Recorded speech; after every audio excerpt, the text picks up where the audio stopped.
Hello everyone, आप सब कैसे हैं। मैं उम्मीद करता हूं कि बहुत अच्छे होंगे और अपनी पढ़ाई को बहुत अच्छे से कर रहे होंगे। मैं आकाश कुमार बढ़ाना आईसीटी वर्चुअल क्लासरूम में आपका बहुत बहुत स्वागत करता हूं मेरे प्यारे बच्चों। जैसा आपको पता है कि हमारी जो है 6th क्लास है और 6th क्लास के अंतर्गत हम लोग चैप्टर नंबर 7 को आपको पढ़ रहे हैं और उसमें हमने सबसे पहले देखा था हमारा देश भारत। इसके विषय में हम लोग आपका पढ़ रहे थे। सभी बच्चे शांति से बैठ के क्लास में ध्यान रखेंगे, अपनी पूरी क्लास को अच्छे से देखेंगे। क्लियर है? तो हम क्या पढ़ रहे थे? चैप्टर नंबर 7 हम लोग देख रहे हैं हमारा देश भारत। इसको हम देखें और हमने इसमें आपका जो भौगोलिक विस्तार है उसके विषय में भी हम लोग अपनी बात कर रहे थे। ठीक है, अब देखिए सबसे पहले हमने क्या देखा इसके अंतर्गत, ध्यान दीजिए आप सभी बच्चे। देखिए सबसे पहले देखा कि भारत बहुत बड़े जो इसका विस्तार है, एक बहुत बड़े भौगोलिक क्षेत्र में क्या है इसका आपका विस्तार है, किसका? हमारे देश का। उत्तर में हमने देखा कि उत्तर में क्या है, अब आपका हिमालय पर्वत है, ऊंचे ऊंचे शिखर है। पश्चिम में किससे घिरा है? अरब सागर से घिरा है। और पूर्व में किससे घिरा है? बंगाल की खाड़ी से घिरा है। और दक्षिण में किससे घिरा है? भारतीय हिंद महासागर से घिरा है। और जो प्रायद्वीप के तट हैं उन सब तटों को भी हमने इसमें बात की थी। क्लियर है? ध्यान रहेगा इतना सभी को। अब देखिए आगे देखते हैं। इसका क्षेत्रफल हमने देखा, तो क्षेत्रफल की बात कर रहे हैं। क्षेत्रफल का मतलब होता है एरिया, कि कितना बड़ा हमारे पास एरिया है और कितने बड़े क्षेत्र को हम लोग अपने आप में समाहित कर रहे हैं। ठीक है, इस एरिया की हम लोग आपका बात कर रहे हैं। तो हमने देखा 3.28 लाख वर्ग किलोमीटर। आप इसको नोट भी कर सकते हो सीधा वन लाइनर में कि भारत का क्षेत्रफल 2.8 लाख वर्ग किलोमीटर है। लिख लीजिए, बहुत अच्छे। कुछ बच्चे ऐसे हैं जो उसको हाईलाइट कर रहे हैं और बहुत सारे ऐसे बच्चे हैं जो उसको नोट डाउन कर रहे हैं। आप करिए मेरे प्यारे बच्चों। और फिर देखिए उत्तर में कश्मीर से लेके कन्याकुमारी तक इसका विस्तार 3200 किलोमीटर है। लगभग में लिखा है, एग्जैक्ट नहीं है। इसका आपको 14 मिल जाएगी, 3214 किलोमीटर। तो आप देखेंगे कन्याकुमारी, आप देखेंगे उत्तर से आप कश्मीर से लेके कन्याकुमारी के बीच, यानी कि इस छोर से लेके इस छोर के बीच की अगर हम लोग बात करेंगे तो आपको भारत की लंबाई पता लगेगी कि 3200 किलोमीटर। क्लियर है? याद रहेगा कितना है? 3200 किलोमीटर। ठीक, इसको ध्यान रखिएगा और इन सबको आपको बहुत अच्छे से देखना भी है। क्लियर है? चलिए, याद रहेगा इतना सभी को। आगे देखिए, अगर हम बात करें पूर्व में अरुणाचल प्रदेश से लेकर और पश्चिम में जो आपका कच्छ है, अगर वहां तक हम विस्तार देखें तो कितना है? लगभग 2900 किलोमीटर है। कितना है? 2900 किलोमीटर। तो आप इसको लिख लीजिए, एंट्री कर लीजिए, इतने का आप लोग नोट डाउन कर लें क्योंकि कल हम इसको पढ़े थे, बहुत विस्तृत से आपकी चर्चा करे थे। ठीक है, तो ये आपको ध्यान रखना है और एक एक करके आप सब इसी को बहुत अच्छे से नोट करते चलेंगे। कोई भी चीज आपको समझ नहीं आती है आप मुझसे पूछ सकते हैं। देखिए अक्षांश और आपको देशांतर के विषय में कल मैंने आपको समझाया था, लेकिन उससे पहले भी मैं आपको चैप्टर में अक्षांश और आपके देशांतर रेखाओं के विषय में मैं आपको बता चुका हूं। क्लियर है? तो ये सब आपको ध्यान होना चाहिए। अगला देखते हैं, देख लिया। ऊंचे ऊंचे पर्वत, भारतीय मरुस्थल, उत्तरी मैदान, आसमान, पठारी सतह, तटीय भाग एवं द्वीप समूह स्थल रूपों की विभिन्नता को दर्शाते हैं। क्या करते हैं? इन सभी की जो स्थल स्वरूपता है वो उसको आपका दर्शाते हैं। ये आपको ध्यान देना है। जो इनका स्थल स्वरूप है उन सभी स्थल स्वरूपों को ये आपका दर्शाते हैं मेरे प्यारे बच्चों। तो इन पर आपको ध्यान रखना है, ये आपको सारी चीज देखना है। यह है जलवायु, वनस्पति, वन्य जीव के साथ साथ भाषा संस्कृति में भी बहु विभिन्नता है। इन विभिन्न में हम एकता को पाते हैं। कह रहे कि ये जो आपकी विभिन्नता है इनमें हम एकता को पाते हैं। ठीक है, कि क्या करते हैं हम? विभिन्नता में जो एकता की बात है हम एकता की बात को जोड़ते हैं। जो हमारी परंपराओं को दिखाती है, और कह रही जो हमारी परंपरा है इन सभी परंपराओं को दिखाती है। यही कारण है कि हम एक राष्ट्र से बंधे हुए हैं, और कह रहे हैं कि यही कारण है कि जो हम क्या है, एक राष्ट्र के रूप में आपस में बंधे हुए हैं। ठीक है, अब देखिए हमारी बहुभाषा है, बहुसंस्कृति है, हर क्षेत्र का, हर राज्य में अलग पहनावा, कल्चर है, तो ये सारी चीजें हैं। ठीक, इसको भी हम देख लिए थे, और देख रहे हैं कि वर्ष 2011 में अब तक भारत की आबादी कितनी है, 120 करोड़ से अधिक है। कितनी है, 120 करोड़, और यह है चीन के बाद हम दूसरे सबसे अधिक जनसंख्या वाले देश। आपको पता होना चाहिए कि विश्व में जनसंख्या के मामले में चीन प्रथम नंबर पर और दूसरा नंबर है हमारे देश भारत का। ये आपको पता होना चाहिए। ठीक है, ध्यान रखेंगे। तो पहला नंबर किसका है आपका विश्व में सर्वाधिक जनसंख्या रखने के लिए? तो पहला नंबर किसका है, चाइना का। और दूसरा नंबर किसका है बच्चों? तो दूसरा नंबर है हमारे देश भारत का। तो इसमें जितने भी आपके की पॉइंट है, जो महत्वपूर्ण पॉइंट है, आप उनको लिख सकते हैं कि जैसे भारत में आपका उत्तर दिशा में हिमालय है, पश्चिम में अरब सागर है, पूर्व में बंगाल की खाड़ी है, दक्षिण में हिंद महासागर है। भारत का क्षेत्रफल इतना है, कन्याकुमारी से लेकर जम्मू कश्मीर के बीच की जो लंबाई है वो इतनी है, अरुणाचल प्रदेश यानी पूर्व से लेकर पश्चिम के बीच की लंबाई इतनी है। ठीक है, और दूसरा ये लिख सकते हैं कि 2011 में की जनगणना के अनुसार इतनी हमारी पॉपुलेशन है। तो आप इसको लिखेंगे तो इस तरह से पूरे चैप्टर के कुछ 10, 20, 30 पॉइंट करके पूरा की चैप्टर के रूप में आपका चैप्टर आपको लर्न रह जाएगा, और सीधा उनको पॉइंट रूप में आप उनको लिख सकते हैं, फैक्चुअल रूप में आप उनको याद भी कर सकते हैं। देखिए, लिख लीजिए, कॉपी कर लीजिए। मैं आपको 30 सेकंड का समय दूंगा वापस, क्योंकि कुछ बच्चे नहीं होंगे शायद, तो इसलिए मैं आपको रिवीजन वापस करा रहा हूँ बहुत अच्छे से। आप इसको देखते चलिए। ठीक है, देख लिया इतना, चले आगे। फिर इतना हो गया, क्लियर है ना बच्चों? चलिए जल्दी लिखिए, मात्र आपको 30 सेकंड दे रहा हूँ, फिर आगे बढ़ेंगे। क्योंकि आप जब मैं आपको कोई लाइन को आपका अंडरलाइन या हाईलाइट करता चलूं तो आप उसको साथ में लिखते चलिएगा। ठीक है ना? आगे देखते हैं। अब देखिए, हम भारत में स्थिति को लेकर बात कर रहे थे कि भारत का जो स्थिति है वो क्या है। तो भारत सबसे पहला पता होना चाहिए, पहला पॉइंट तो यही है कि उत्तरी गोलार्ध में स्थित है। ये रही पृथ्वी, इसको हमने दो भाग में डिवाइड किया, 0 डिग्री, ये उत्तरी गोलार्ध, और ये वाला आपका दक्षिणी गोलार्ध। क्लियर है? और कर्क रेखा मैं आपको दिखा चुका हूं कि भारत के बीचों बीच से गुजरती है, मध्य भाग से गुजरती है, चित्र में आपको दिखा दूंगा। और दक्षिण से उत्तर की ओर की भारत की मुख्य भूमि का विस्तार भी मैंने आपको बताया है। देखना है कहां से, दक्षिण से उत्तर की ओर।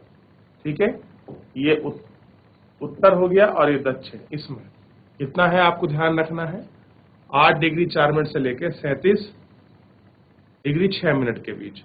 और फिर हमने इससे बात कर रहे थे कि पश्चिम से लेकर पूर्व में इसका विस्तार 68 मिनट 7 डिग्री से 7 मिनट, और दूसरा 97 डिग्री से 25 मिनट के आपके देशांतरों के बीच। क्लियर है? ये देखिए आपको मिलेगा पूरा कितना है, उत्तर में 37 डिग्री 6 मिनट, और यहाँ 8 डिग्री 4 मिनट दक्षिण में। और ये देखिए पश्चिम में 68 डिग्री 7 मिनट, और पूर्व में देखिए 97 डिग्री 25 मिनट। ये आपको ध्यान रखना है। ठीक है,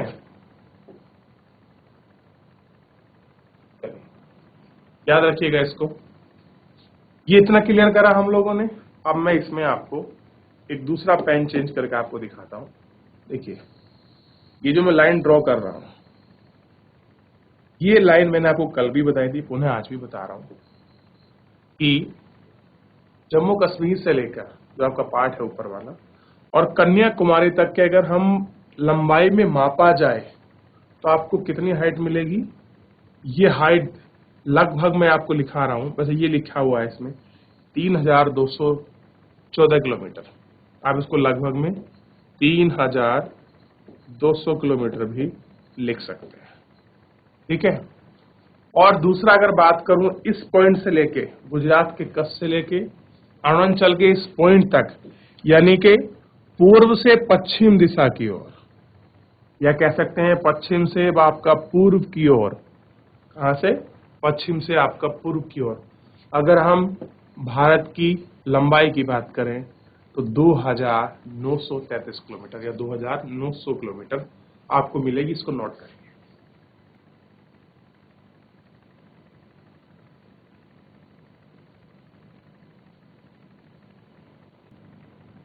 लिख रहे हैं ना बच्चों? आप इसको देखते चलिए। फिर हम इसके पड़ोसी देशों को भी देखेंगे। देखिए, और इसमें मैं आपको कुछ चीज अभी समझाने वाला हूं। लिख लिया? आगे बढ़े। अब इसमें एक महत्वपूर्ण चीज और है, उसको और समझिए, जो आपके लिए बहुत जरूरी है। ये लाइन देख रहे हैं? ये लाइन, ये भारत के बीचों बीच से गुजरती है। क्या नाम है इसका? पहले भी बता दें। हाँ, चलिए ये देखिए, ये लिखा है कर्क रेखा। क्या है? कर्क रेखा। लिखिए इसको भी। कितने पर है कर्क रेखा? 23 आप लिखिए, फटाफट लिखिए।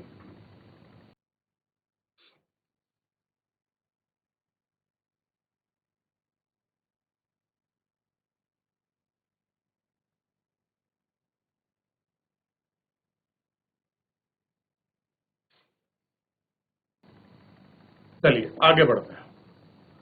आप कह रहे हैं कि प्रत्येक एक देशांतर के स्थानीय समय में 4 मिनट का अंतर आता है। यानी कि जब आप एक अक्षांश से दूसरे अक्षांश जाओगे तो एक अक्षांश को दूसरे अक्षांश पार करने में, यानी कि एक अक्षांश इक्वल टू 4 मिनट का अंतर आपको मिलेगा। देखने क्लियर हो गया? कितना? याद रखिए, एक अक्षांश इक्वल टू हो जाएगा 4 मिनट के। यानी कि अगर आपने एक अक्षांश किधर को भी शिफ्ट कर दिया, मूव कर दिया, तो आपको 4 मिनट का जो अंतर है वो आपको देखने के लिए मिलेगा। ठीक है, याद रखिए। आप पहले पढ़ चुके हैं कि 82 डिग्री हाफ पर पूर्वी देशांतर में स्थानीय समय को भारत का मानक समय क्यों माना गया है, मानक समय ही इसे क्यों कहा जाता है। अब देखिए, अब मैं आपको दिखा देता हूं एक चीज और। कहां पर है आपका स्टैंडर्ड टाइम? ये मैं क्लीन कर दूं सारा, क्योंकि मैं सब आपको बता चुका हूं और आपको लिखा भी चुका हूं। अब देखिए, सबसे पहले आप लोग ध्यान दीजिए। ये देखिए, ये लाइन लिखी हुई है, ये रहा 80 और यहाँ है 82 डिग्री हाफ। ये देखिए, ये देख रहे हैं? ये लिखा है 82.5 और ये है मानक युगांतर, जिसको बोलते हैं स्टैंडर्ड टाइम लाइन। क्या होता है? Standard time line. यहां से क्या होता है, जो भारत है हमारा देश, भारत का समय निर्धारित है। कैसा है? समय आपका निर्धारित है। इसको देख लीजिए, इसको लिख लीजिए। कहां से है? 82.5 से। तो आपको पता होना चाहिए कि ये कहां पर है। ठीक, याद रहेगा आपको?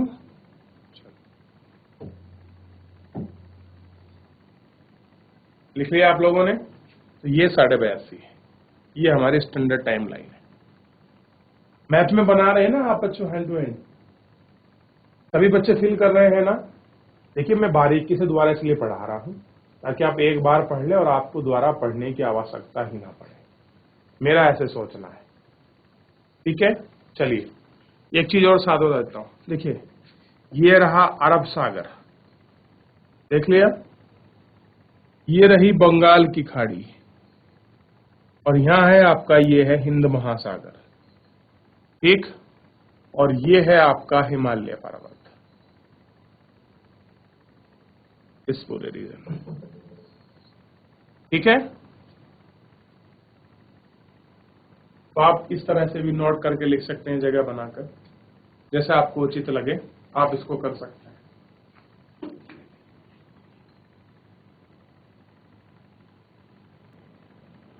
चलिए आगे देखिए, ये पढ़ लिया था, अब इसके आगे बात करते हैं। अब हम बात कर रहे हैं भारत के जो आपके पड़ोसी देश हैं, तो 7 देशों के साथ स्थलीय सीमा से जुड़ा है। यानी भारत के साथ कितने हैं, 7 ऐसे देश हैं जो अपनी क्या करते हैं, सीमा साझा करते हैं। क्या है, सीमा साझा करते हैं। दिल्ली क्या है, भारत की राजधानी है, कैपिटल है। राज्य का निर्माण मुख्यतः भाषा के आधार पर हुआ। क्षेत्रफल की दृष्टि से सबसे बड़ा राज्य कौन सा है, राजस्थान है। क्या है, राजस्थान। और छोटा कौन सा है, गोवा। दोनों फैक्टर को आपको याद रखना है, ये प्रमुख तथ्य है। सबसे बड़ा राजस्थान क्षेत्रफल के आधार पर, और सबसे छोटा गोवा। इसमें जनसंख्या के आधार पर हम लोग बात अभी नहीं कर रहे हैं, यह आपको ध्यान रखना है। ठीक है, आगे देखें, ये मैप मैं आपको बता रहा था। तो पहला पड़ोसी देश देख लीजिए, भारत के साथ जो सीमा लगाता है पाकिस्तान हो गया। दूसरा मान लीजिए आप चाइना, ठीक है, ऐसे मान सकते हैं। तीसरा मान लीजिए आप, चलिए 1 मिनट के लिए आप एक काम करिए, सबसे पहले इन सबको छोड़ दीजिए, आप सबसे पहले नीचे से देखना प्रारंभ करिए। ये रहा आपका श्रीलंका, तो ये लगाता है, और ये है आपका बांग्लादेश 2। ये रहा जो आपका म्यांमार जो आपका सीमा बनाता है 3। भूटान ये लगाता है सीमा, तो 4। नेपाल 5, चाइना 6 और पाकिस्तान 7। इसको देख लीजिए, ये देख लिया। आप इसको इस तरह से भी कुछ समझ सकते हैं। देखिए, लिख लीजिए, बना लीजिए, इस मैप को जरूर बना लीजिए ताकि आपको पता चल जाए। इसलिए मैंने आपको 2 चित्रों को रखा है इसमें, ताकि आप स्पष्ट रूप से आप इनको बना सकें। जल्दी जल्दी जितना हो सकता है आप लोग बनाइए, क्योंकि कल भी हमने मैप बनाया था और ये फीलिंग आपकी रह गई थी। देख लीजिए आप इसको, ताकि आपको पूरी स्पष्ट जानकारी हो जाए।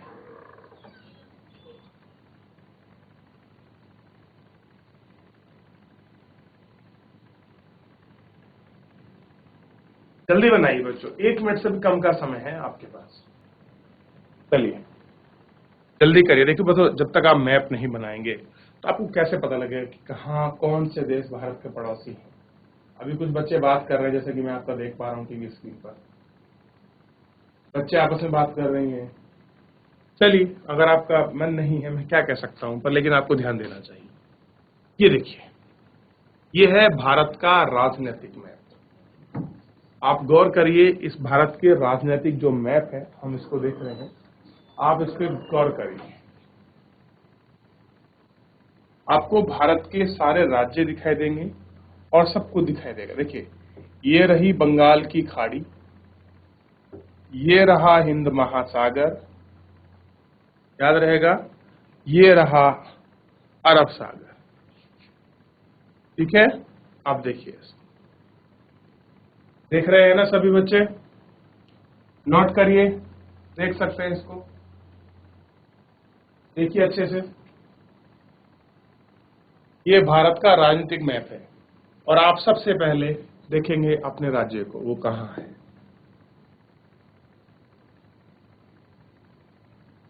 देखिए, मैंने अभी राउंड राउंड किया है, ये हमारा उत्तराखंड है। देख लीजिए, दिखाई दे रहा है आपको? कितने बच्चे देख रहे हैं, हाथ खड़ा कीजिए।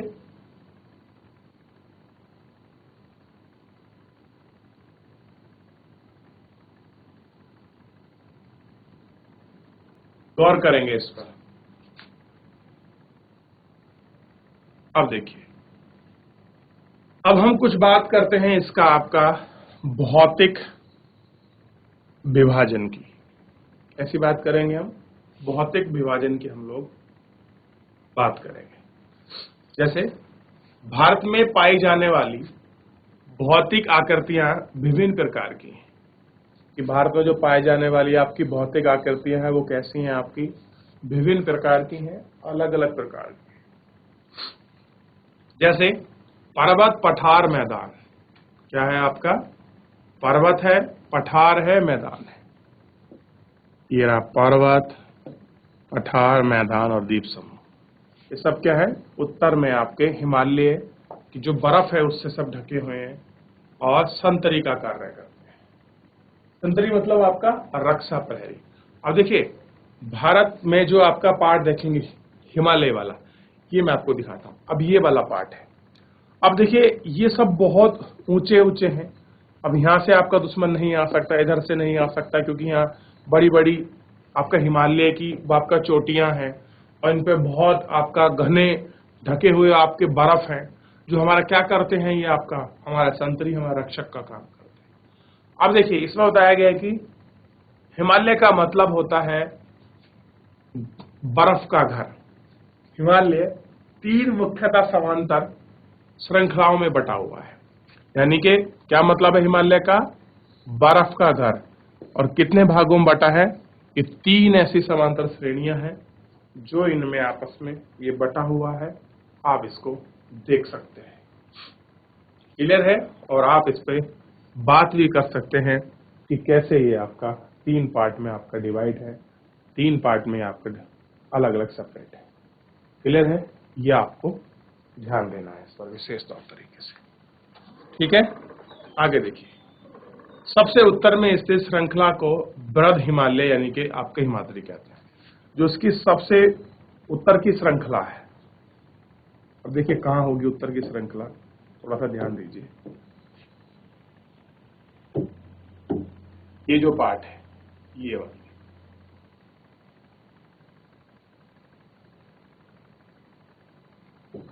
ऐसे देखिए, इस वाली को हम बोलते हैं। ठीक है, इसको क्या बोलते हैं? बृहद हिमालय अर्थात हिमाद्री कहते हैं। इसी श्रृंखला में विश्व की सबसे ऊंची शिखर है मध्य हिमालय यानी कि हिमाचल हिमाद्री के दक्षिण में स्थित है।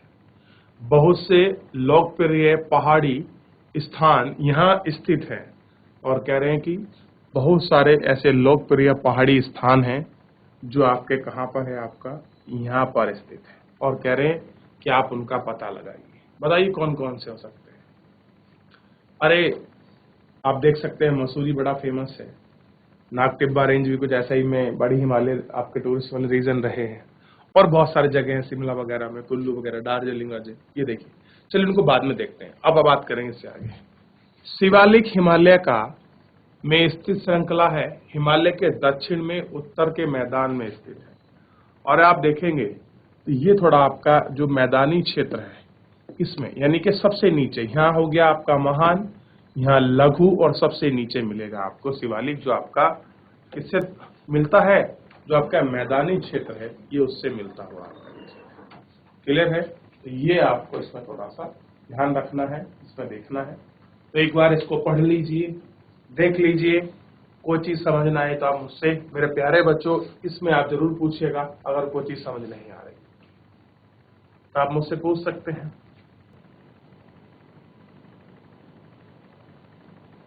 ठीक है, चलिए ये आपको इसमें ध्यान रखना है। आगे देखिए, अगला देखिए, ये मैदान समतल तथा सपाट है।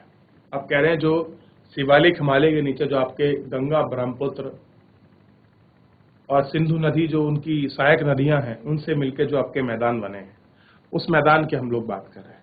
तो क्या कह रहे हैं? ये मैदान सपाट है और सिंधु, गंगा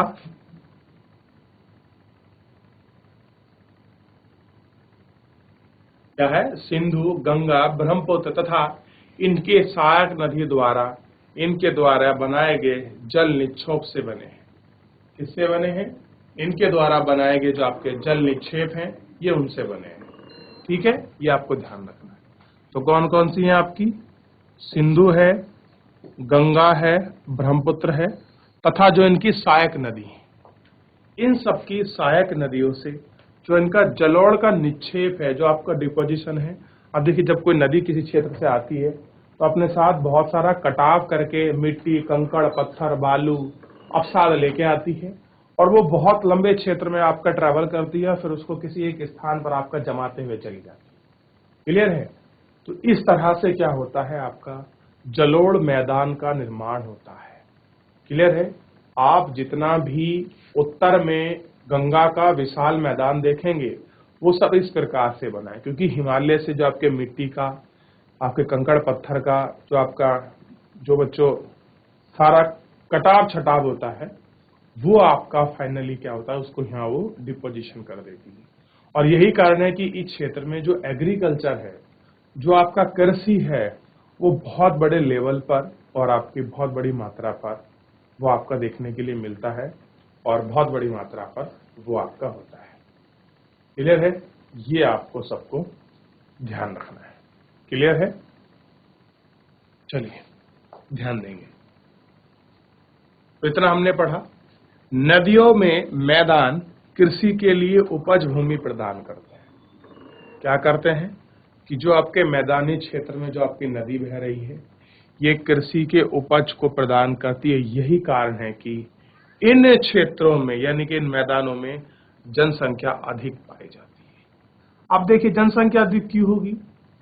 जब जो आपकी गंगा, सिंधु, ब्रह्मपुत्र जैसी नदी अपना निक्षेप बना रही हैं, जहां पर मैदान पर्याप्त है, कृषि क्षेत्र बहुत अच्छा हो रहा है, संसाधनों की आपकी पर्याप्तता है, तो ऐसी जगह जनसंख्या क्या होती है, स्वाभाविक रूप से आपका निवास करती है।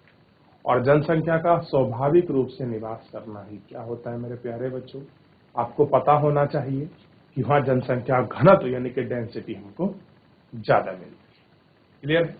तो आज जितना हमने पढ़ा है, इसमें किसी भी बच्चे का कोई अगर डाउट है या कोई चीज आपको समझ नहीं आ रही मेरे प्यारे बच्चों, या कोई चीज आपको समझ नहीं आई है, तो आप मुझसे मेरे प्यारे बच्चों पूछ सकते हैं। कोई भी स्कूल का कोई भी बच्चा, अगर कोई आपका डाउट है, कोई चीज आपको समझ नहीं आ रही है, तो मुझसे पूछिए। मैं आपको फिर 30 सेकंड का समय देता हूं, एक बार आप देख लीजिए।